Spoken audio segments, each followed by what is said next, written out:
Fifth grade, let's have language arts class.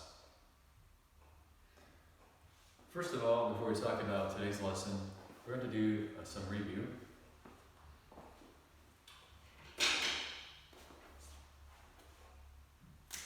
Here are two phrases I want you to think about capitalization. If you would find these in a sentence, Grand Canyon National Park is in Arizona, would you know what to capitalize? When you are supposed to capitalize things in sentences, make sure that you think carefully about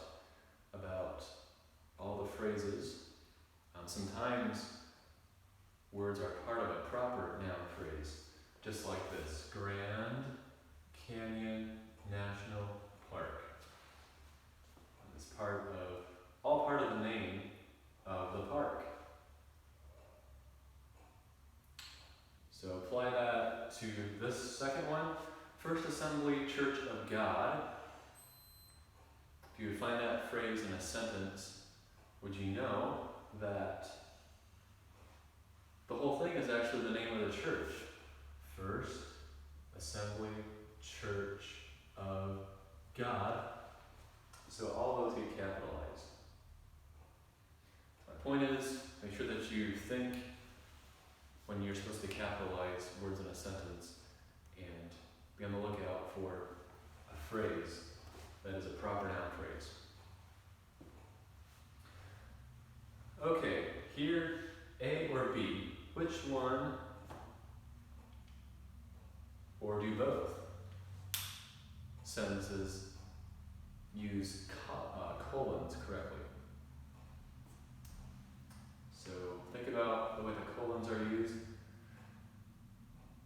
Which one, or do both use colons correctly? I need colored pencils, poster board, and stencils. We bought these flavors of ice cream: chocolate, vanilla, and strawberry. I think I made I guess strawberries. To me, it seems like that should be strawberry. Although I copied the example down from the book.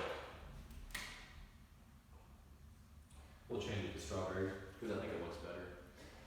Did I hear someone say that A is used properly?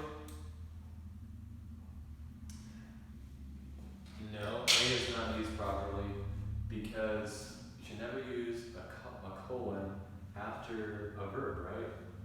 I need ... That's right, B is used correctly.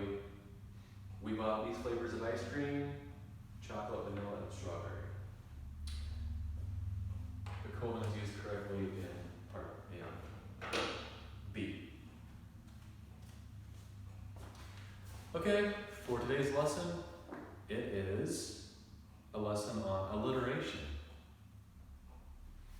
We talked about alliteration before, so you should be able to tell me what it is.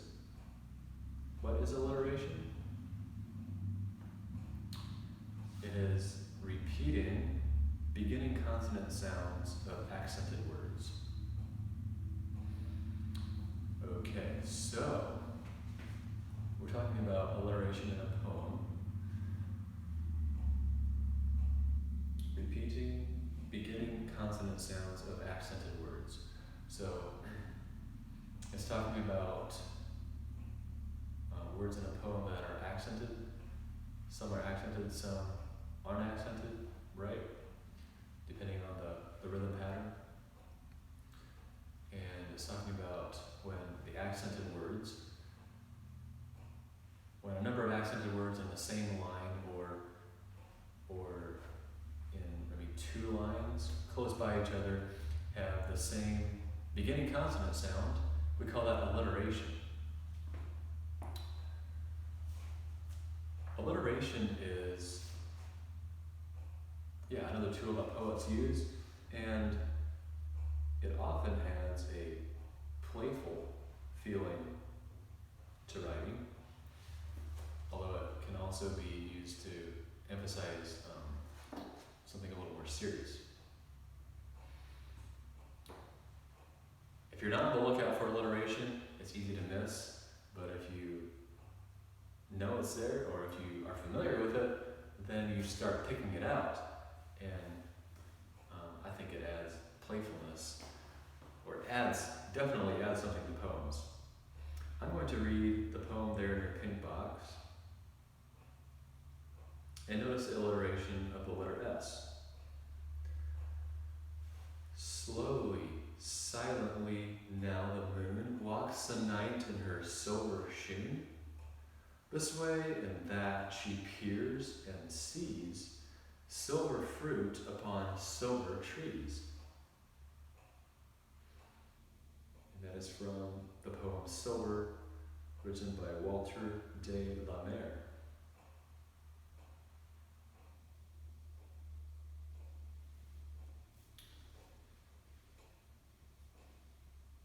All right, alliteration.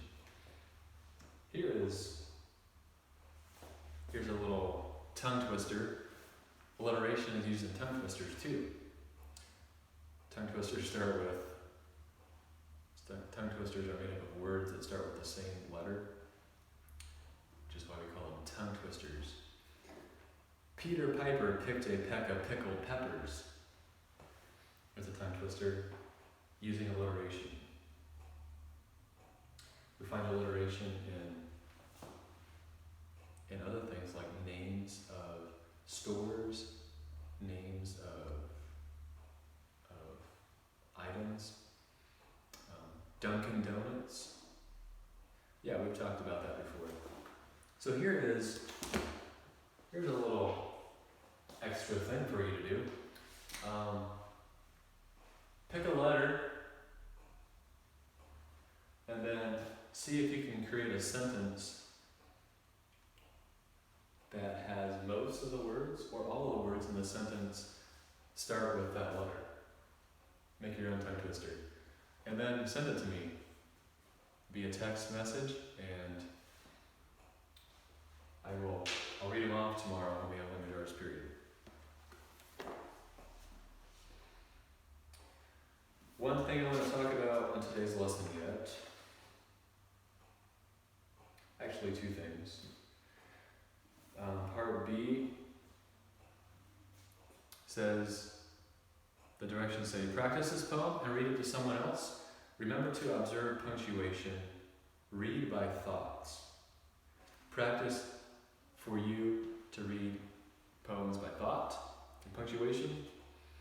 And read it to someone else. Practice it